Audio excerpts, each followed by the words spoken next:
Welcome back, and thank you for staying with us. Now it is time for book chat, and our book focus this week is The Waiting Room by Bola Adebayo. She is a journalist with over a decade of experience, and she is greatly driven by her feminist views on things. Good morning, Mrs. Bola. Good morning. How are you doing? I'm fine, thank I you. must say that your book almost didn't allow me to sleep last night because there were some scary things in it. I mean, I know that we do watch movies of how there's superstitious beliefs, but your book was very engaging, and the fact that I could feel these women's problems, and the fact that every chapter transitioned from one person's story to the next person's story, and I'm in a hurry to get to the next chapter to connect the others. It was such a beautiful read. Thank you for your kind words. I'm being honest, but I want us to start off with this superstitious story. I'm saying superstitious because I still don't want to believe it's true. So we have the story of the lady. Now, this is a journey of women who are trying to conceive in marriage, and some have backstories and back histories. But let's talk about the lady who dealt with the spirit husband. Okay. I mean, we're in a society where, as much as we're traditional, but there are still a lot of people like her husband who don't believe in things like that. So now, and I know this is inspired by your story. Yes. So tell us, how did this particular character come to play in your life? Okay. I remember when I was trying to conceive, you know, you go from one church to the other and the other, and the common thing I realized was many of them said I had a spiritual husband. That's why I was unable to conceive. So that was why I formed that character, because it's really common among women trying to conceive.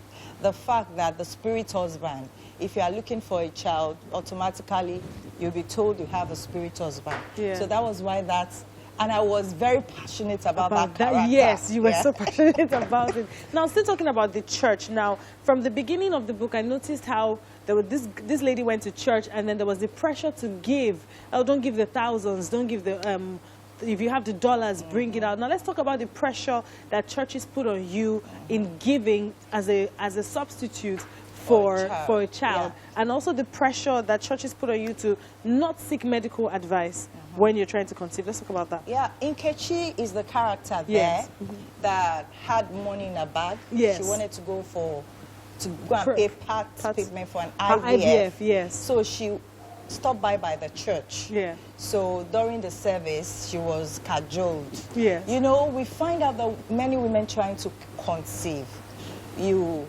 tend to, is it desperation? Yes. At some point. When they tell you things, you believe.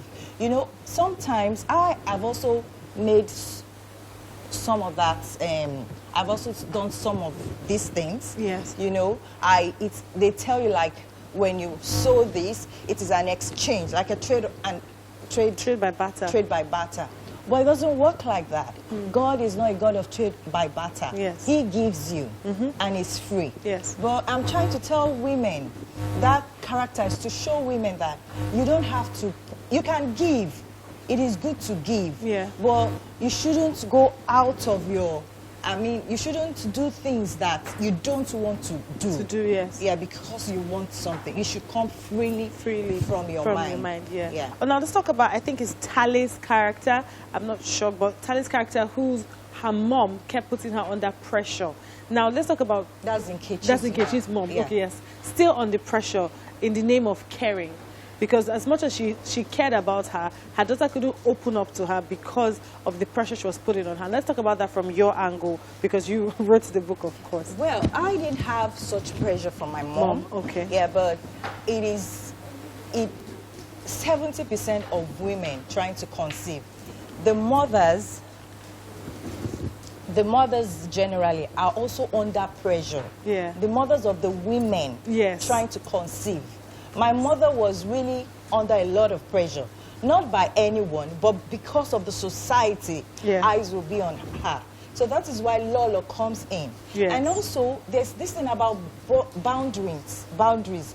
Many Nigerians don't have that boundaries. They do not. If you're married, immediately they start asking you questions. Yes. When is the baby coming? When is this coming? So those are the kind of pressure that I try, and the theme that I try to highlight in the waiting room. Yes. That women are put on unnecessary pressure. Yes. For instance, Nkechi wasn't the one with the issue. problem. Yes, it was. But she was the one going from church to church. Yes. Her husband sat at home and he was bawling. Like, let me say that. Yeah. So, we should try and correct the notion that a woman who is unable to conceive does not automatically, it does not mean that is a problem. Yes. It might be because it takes 30% for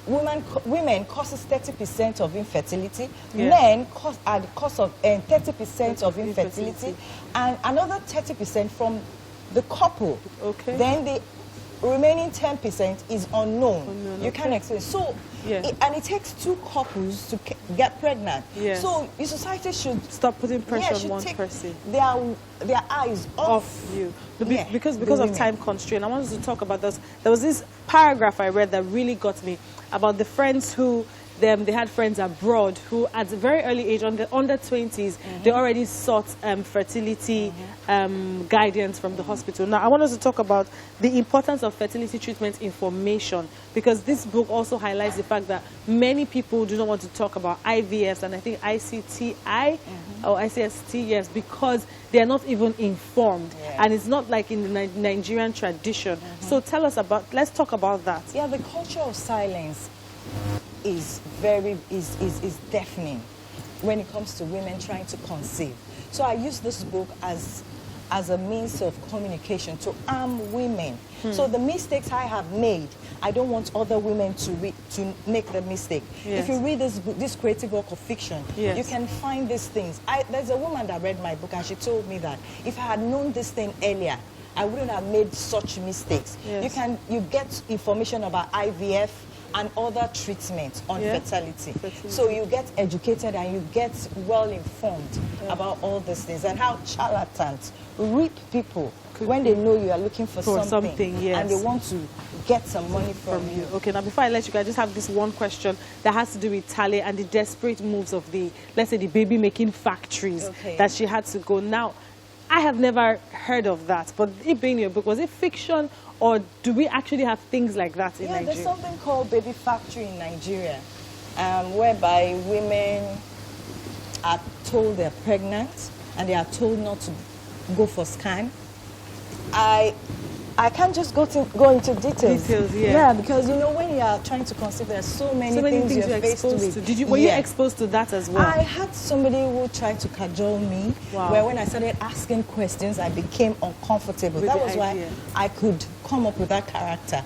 So, you know, I want women to stop being desperate. They should go through the right route. Well, thank you so much, Bola. So now, for every woman out there who is looking for a child, who isn't ready to get pregnant yet, but just to get informed, I think The Waiting Room is a book you definitely want to read. You do not want to wait till you get to a desperate situation. You definitely want to get informed. Okay, thank you so much. But we do have MM in the kitchen. Let's know what's happening there. What are we cooking for breakfast, MM?